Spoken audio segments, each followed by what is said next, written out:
Bonjour à tous, j'espère que vous allez excellemment bien. Aujourd'hui, on se retrouve pour parler rugby. On va revenir sur le match de samedi qui a été le plus serré entre les Fidji et la Géorgie. Match qui a été surtout serré parce que les Fidjiens se sont un petit peu ratés sur cette rencontre. N'hésitez pas à vous abonner à la chaîne, à réagir dans les commentaires, à mettre un pouce bleu, à partager la vidéo sur les réseaux sociaux, notamment auprès de vos proches. Si vous pensez que ça peut les intéresser, dans les commentaires, n'hésitez pas à me dire qui vous a plu, qui vous a déçu. EPS 2.0, c'est sur les plateformes de podcast Amazon, Deezer, Spotify, Google, TikTok, le débrief de la mi-temps et le débrief à la fin des rencontres que je vois en direct. Et on commence tout de suite avec ce match entre les Fidji et la Géorgie. Si vous avez les moyens et que vous voulez soutenir mon travail, vous pouvez faire un super thanks. Fidji, Géorgie, un match qui a été compliqué pour les Fidjiens. C'est-à-dire que vraiment, ils passent à côté de leur rencontre. Alors, ils gagnent. C'est vrai qu'on va me dire encore, putain, t'es sérieux, on a l'impression qu'ils ont perdu le match. Ils gagnent, mais alors, qu'est-ce que ce fut difficile pour les Fidjiens. Le match a été extrêmement compliqué. J'ai l'impression que, pourtant, ils ont eu 15 jours pour préparer la rencontre, mais qu'ils avaient un peu les pétoches. Parce que c'est vrai que s'ils gagnaient le match, la qualif est bien assuré quand même pour la suite de la compétition, parce qu'il reste le Portugal en dernière rencontre. Donc le Portugal qui est techniquement l'équipe la plus faible du groupe. Donc c'est vrai que les Fidjiens auraient dû gagner avec un peu plus de facilité, même si les Géorgiens ont fait un bon match, et on a bien compris que du côté des Géorgiens, ils voulaient se remettre la tête à l'envers après un match qui avait été très compliqué face au Portugal. Mais c'est vrai que les Fidji sont passés à côté de leur rencontre complètement. Ça a été très très difficile. Très difficile parce qu'ils ratent beaucoup de passes. On sent que c'est vraiment les talents individuels qui ont permis à cette équipe de gagner. C'est pas le collectif. Pourtant, le rugby est un sport collectif. Mais là, c'est vraiment quelques talents individuels qui ont fait la différence face aux Géorgiens qui, eux, ont joué collectif, mais qui manquaient peut-être ce petit plus derrière pour faire peut-être la différence ou un peu d'approximation parce qu'on veut tellement remporter un match dans cette Coupe du Monde que des moments on en fait un peu trop et un peu trop vite. Mais ouais, les Fidjiens, je pense que la préparation mentale de ce match n'a pas été bonne. Peut-être aussi que la victoire face à l'Australie, on s'est dit on est déjà qualifié, sauf que non, il faut encore jouer 2 rencontres. C'est aussi le problème de cette phase de poule, c'est comme à s'étend sur un mois, faut rester concentré quand même sur cette période, sur 4 matchs, et même quand tu as réussi un bel exploit, il faut continuer derrière, parce que c'est pas avec 2 victoires que tu es assuré de te qualifier. Et les Fidjiens, voilà, ont je pense, fait cette erreur-là sur cette rencontre. Donc voilà, il fallait être un peu plus concentré, et c'est vrai que le match a été difficile pour les Fidjiens. Les Géorgiens ont fait un bon match. Dommage pour les Géorgiens, ce match nul face aux Portugais, qui au final leur coûte cher sur la compétition. Puis tu te dis quand même que s'ils avaient joué à ce niveau-là, le match face à l'Australie aurait peut-être été différent également, où ils avaient renté complètement la première mi-temps face à l'Australie. On commence tout de suite du côté des Fidji.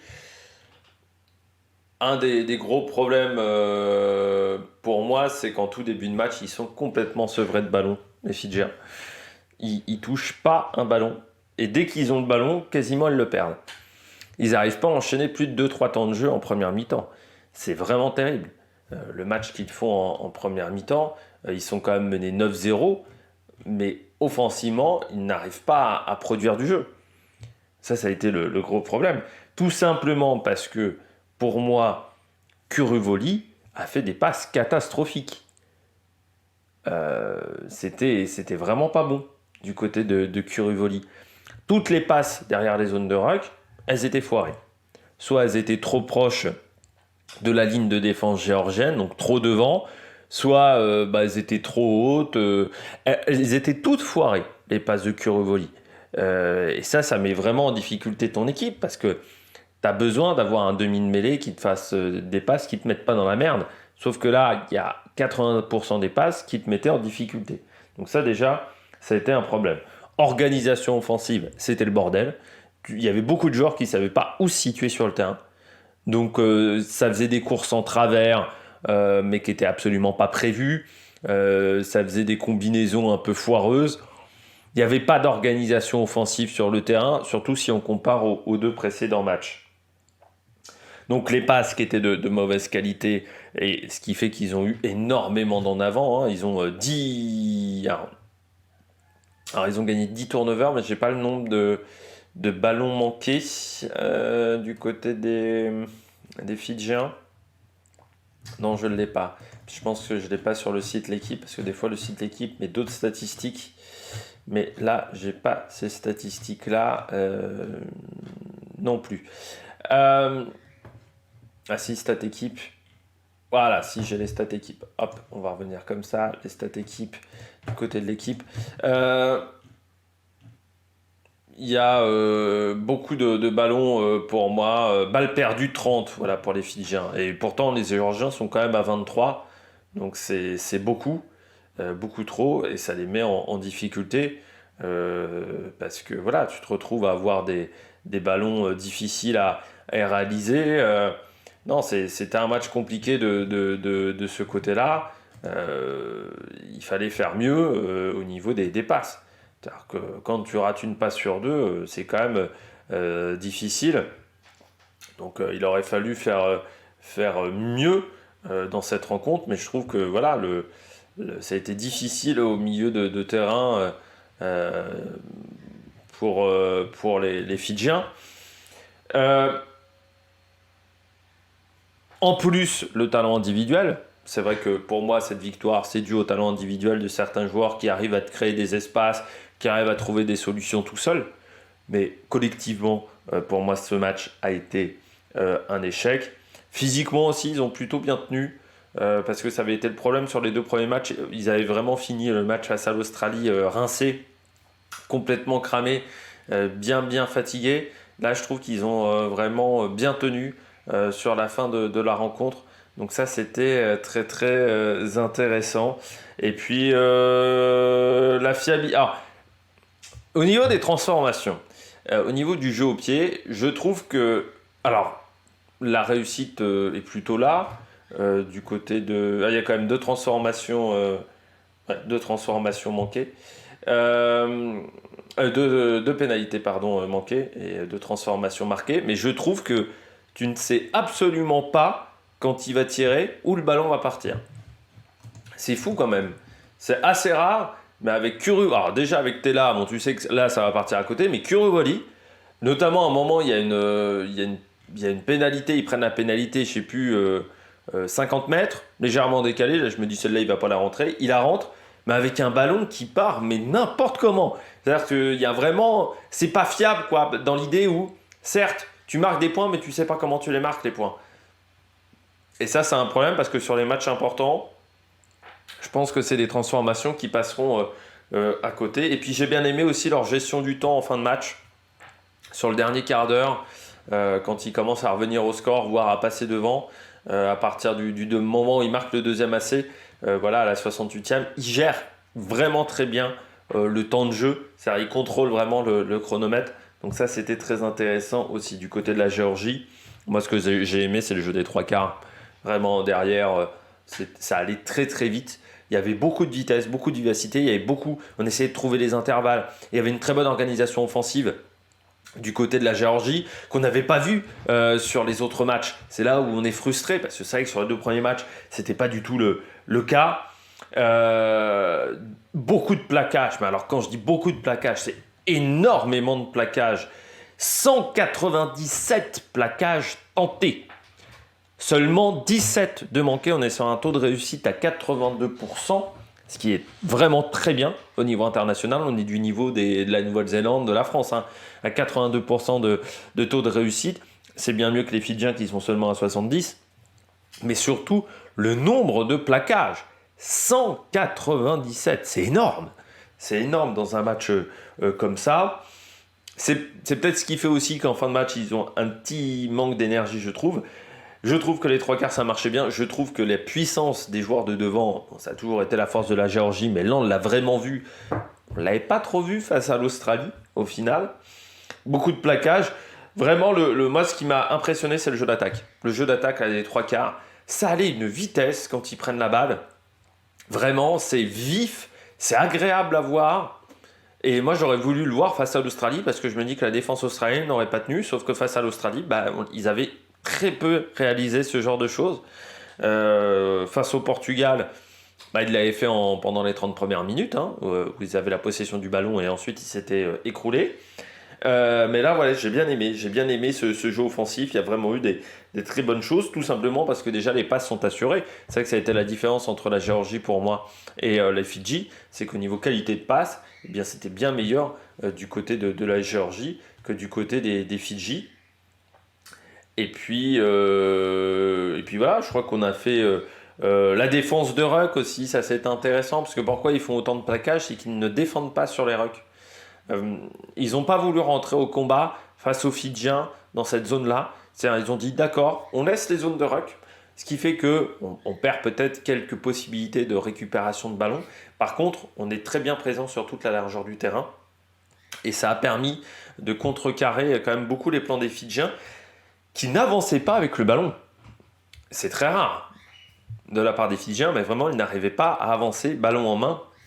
Tout simplement parce que les Géorgiens avaient fait cette défense-là qui était très bonne. Je trouve aussi, je ne l'ai pas précisé là sur ma petite fiche, donc j'ai oublié de regarder le nom des commentateurs, mais c'est le mec qui commente le foot sur M6.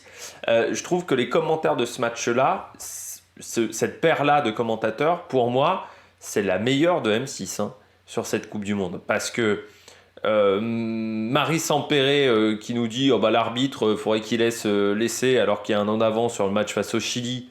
Non, c'est-à-dire qu'il y a des règles, on respecte les règles, sinon après c'est la fête du slip. L'arbitre il n'est pas là pour faire la tête du client, il est là pour appliquer des règles. Et Écosse-Roumanie, le problème c'est que le consultant critique tout le temps l'arbitrage. Alors je veux bien qu'il y ait quelques erreurs d'arbitrage, mais il n'y en a pas 150 dans une partie. Et ils discutent assez rarement du match, parce que l'Écosse-Roumanie, ils n'ont pas parlé beaucoup de ce qui se passait sur le terrain, mais ils ont plus divagué sur des discussions. Ça aurait été bien de parler du match. Et c'est vrai que je trouve que le Fidji-Géorgie était bien commenté, et les autres matchs de cette paire-là étaient aussi très bien commentés, alors que les autres, c'était pas foufou. C'est vrai que quand tu passes après Mathieu Lartaud, c'est difficile. C'est-à-dire faut se mouiller un petit peu la nuque. Alors il y a pire encore, il y a Etcheverry sur TF1. Mais c'est con en plus Etcheverry parce qu'ils lui ont mis Thomas Lombard, qui est très bon, je trouve, Thomas Lombard, mais comme ils lui ont mis Etcheverry, c'est vraiment très compliqué pour lui. Je pense qu'il y aura des fois envie de lui en mettre des baffes dans la tête. Bon, on passe au joueur du match du côté des Fidji. J'ai pas mis de joueur au top. Pour moi, il n'y a pas de joueur au top du côté des Fidji sur ce match-là. Pour moi, il n'y a aucun joueur qui a joué à son niveau. Je pense que pour moi, ils se sont ratés. J'ai mis en flop, pour moi, un peu plus que les autres, c'est Radradra, parce que déjà, il n'avait pas fait des bons premiers matchs. Il se prend un carton jaune bête, il fait des erreurs bêtes sur les grattages de ballon. 80% du temps, il n'est pas sur ses appuis.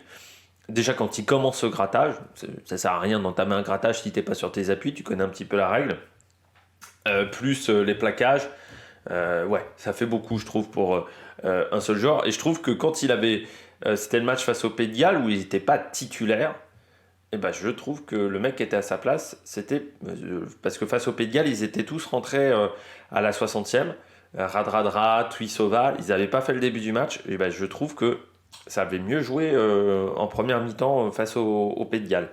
Du côté de la Géorgie, toujours compliqué avec les non-joueurs. Du côté de la Géorgie, je prends ma petite fiche. J'ai mis... Alors attendez, parce que là... oui, c'est bien comme ça.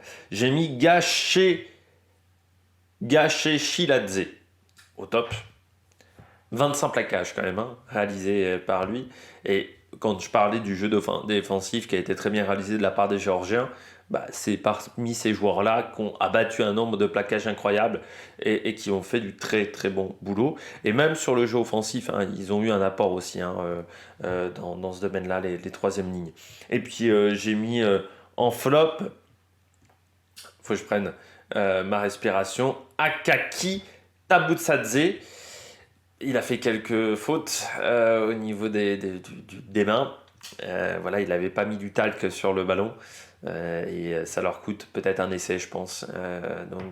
Ça leur coûte un peu cher quand tu vois que ça se joue à pas grand-chose ce match. Voilà. Des fois, il aurait peut-être fallu être un peu plus pragmatique du côté des Géorgiens sur le jeu offensif. Alors, voilà. Des fois, ils ont voulu faire un peu trop, un peu trop. Mais quand je vous disais que le match des Fidjiens n'a quand même pas été bon, là, je regardais 11 sur 16 seulement en touche et 9 sur 13 en mêlée. Hein. C'est vraiment pas top pour cette formation. Donc non, il faudra faire mieux. Et ils ont les défenseurs battus, on n'est qu'à 17. Quand je disais qu'ils n'ont vraiment pas trouvé d'ouverture, les Fidjiens, c'est qu'ils n'ont vraiment pas trouvé d'ouverture sur la défense géorgienne. Bon, bah nous, on a fait le tour de ce match. N'hésitez pas à vous abonner à la chaîne, à réagir dans les commentaires, à mettre un pouce bleu.